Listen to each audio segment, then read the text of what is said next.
Bom dia, bom dia, bom dia, rapaziada do uniforme. Estou trazendo aí para vocês hoje a minha aula Revolução Russa. É uma aula para 900, é uma aula de 3 semanas, é a aula 02 do B2. Ela possui 16 conceitos históricos e o maior conceito é a Rússia feudal czarista. Ela tem 943 símbolos, e o tempo aproximado de produção historiográfica dele é de 24 minutos e 52 segundos. Agora a gente vai passar para o outro lado, eu vou mostrar para vocês o arquétipo e vou fazer o comentário dos conceitos históricos, bem como as suas linkagens de causa e consequência. Vamos junto. Muito bem, rapaziada. Meu conceito número 1 é a Rússia feudal czarista.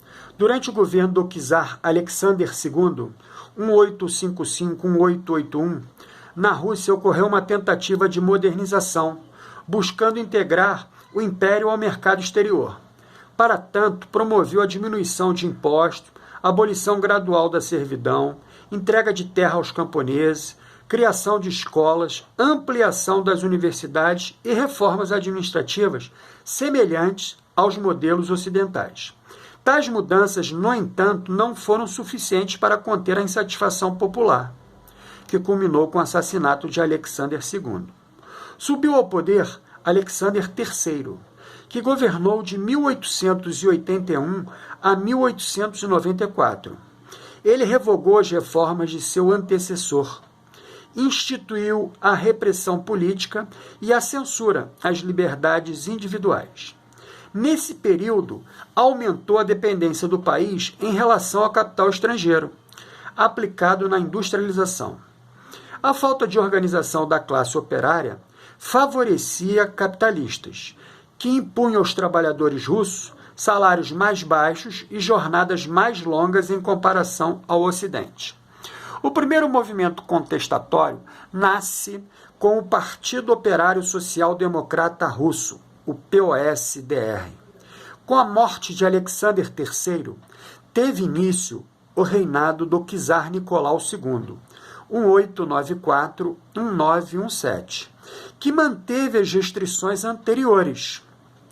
Como forma de contestação, a população russa, liderada por intelectuais socialistas, criaram em 1898 o POSDR, Partido Operário Social Democrata Russo, mas que por divergências internas se dividiu em 2 partidos.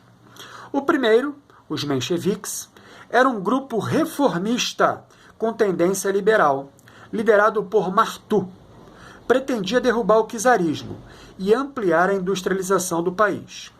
O segundo, os bolcheviques, era um grupo revolucionário, adeptos dos ideais do socialismo científico, liderado por Vladimir Ilyich Ulyanov, o Lenin, e Leon Trotsky.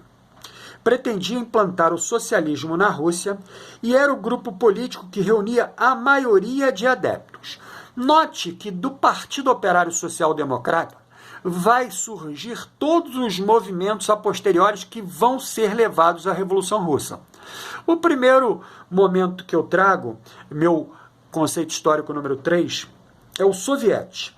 É uma assembleia formada por camponeses, soldados, marinheiros e trabalhadores, que organizava as frequentes manifestações de protesto contra o governo, duramente reprimidas pelo exército czarista. Os sovietes exerceram importante papel na divulgação do socialismo e na conscientização política do proletariado. O meu quarto conceito é o Domingo Sangrento. Ainda em 1905, os proletários russos entregaram ao czar Nicolau II uma petição, ou seja, um documento no qual reivindicavam uma série de direitos ao governo. No entanto, a passeata dos proletários rumo ao Palácio Real acabou provocando violenta reação das tropas reais ao governo, que temiam o início de uma revolução popular no país. Houve disparos de espingarda em direção da passeata, para que se dispersassem, o que não ocorreu. deixando um saldo de 50 mortos. O meu quarto conceito é a Duma. Pressionado pelo saldo do Domingo Sangrento, bem como pelas greves, comícios, passeatas e depredações que voltaram a ocorrer, o governo de Nicolau II prometeu reformas políticas. Foram anunciados o fim do absolutismo e a realização de eleições para formar uma Assembleia Constituinte. Essas reformas ficaram conhecidas como Manifesto de Outubro.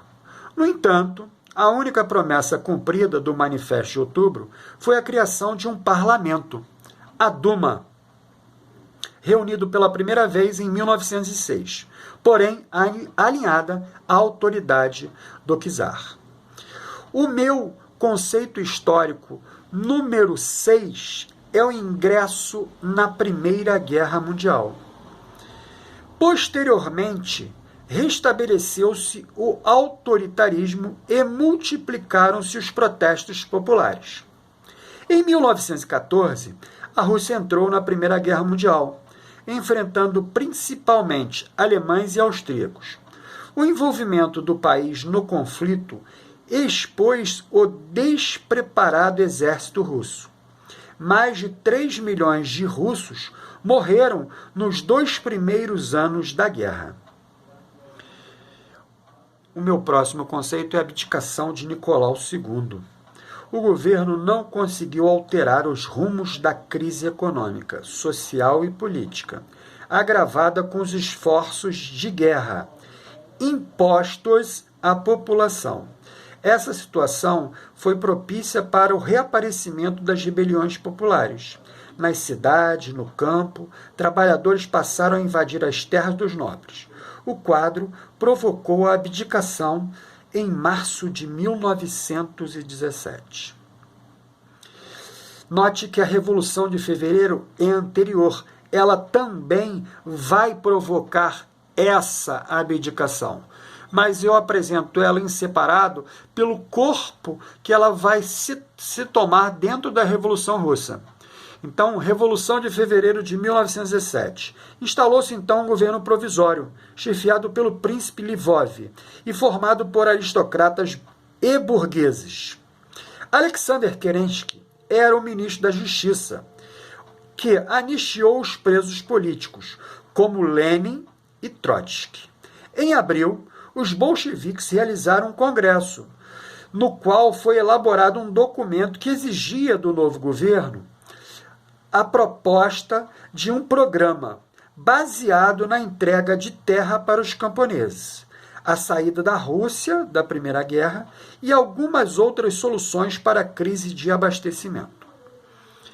Essa revolução vai estar diretamente montada dentro do governo menchevique, que crescia o apoio popular às ideias socialistas.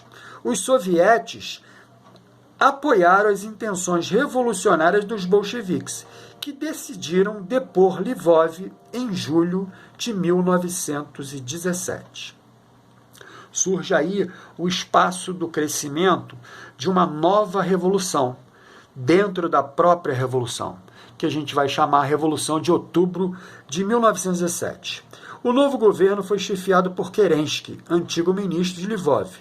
Ele permitiu que Trotsky organizasse o Exército Vermelho, tropas formadas por soldados, operários e marinheiros. Com isso, os bolcheviques passaram a ter uma representação armada no governo. Em outubro de 1917, os bolcheviques depuseram o governo e passaram a controlar a cidade de Petrogrado.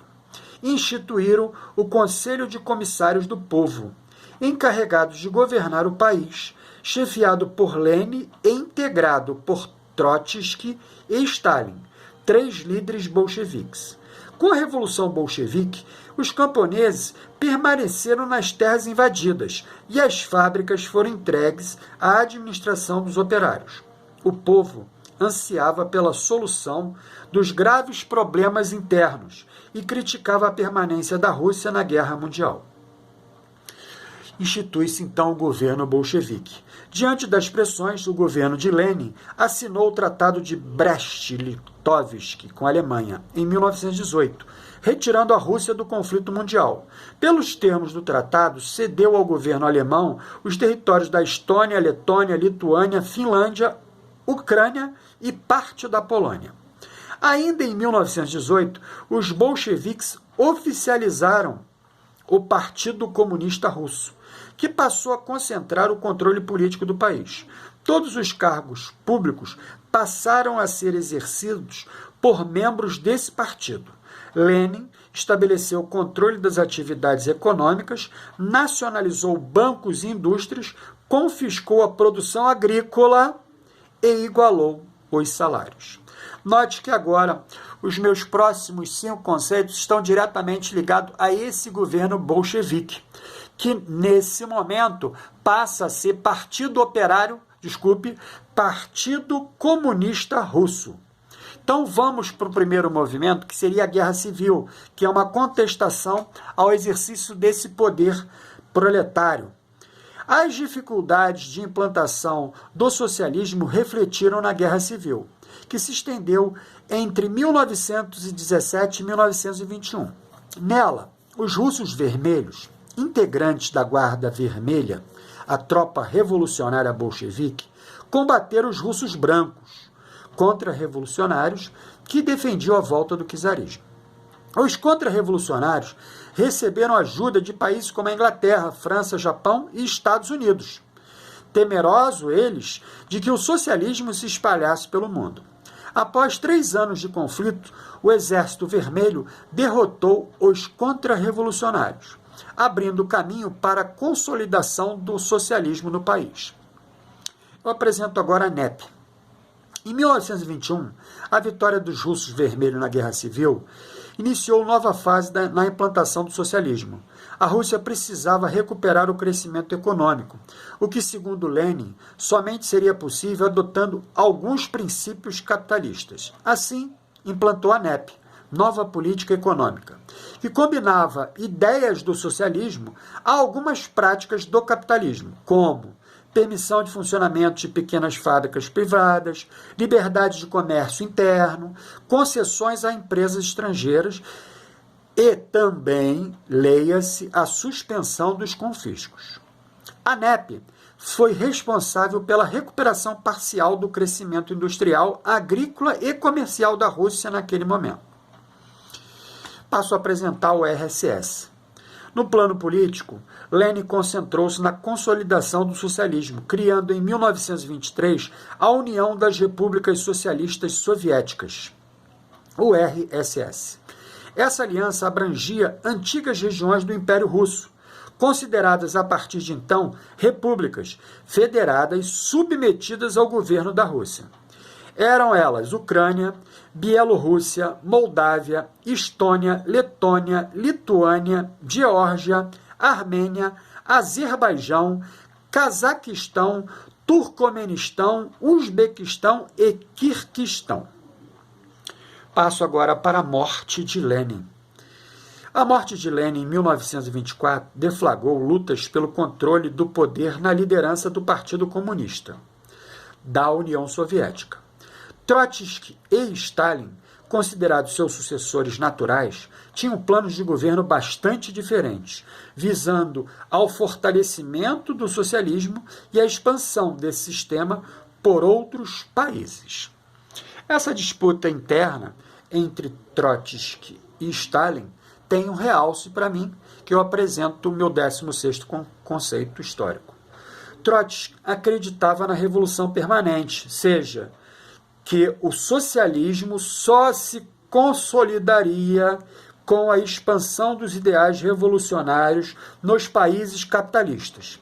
Stalin, por sua vez, pregava a instituição de um Estado socialista forte e centralizado, inicialmente só na União das Repúblicas Socialistas Soviéticas. Para ele, o socialismo deveria se concentrar e se fortalecer naquele país, para depois expandir. Stalin venceu essa disputa política, afastou Trotsky do poder, ordenando o seu exílio, e em 1929. E, posteriormente, seu próprio assassinato, ou seja, o assassinato de Trotsky, a mando de Stalin, nesse momento Trotsky no México, vem a ser assassinado em 1940. E assim, rapaziada da 900, eu termino o meu comentário de Revolução Russa.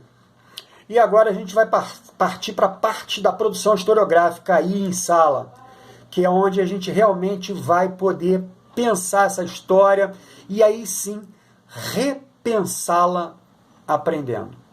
Boa escrita para vocês. Te vejo na próxima.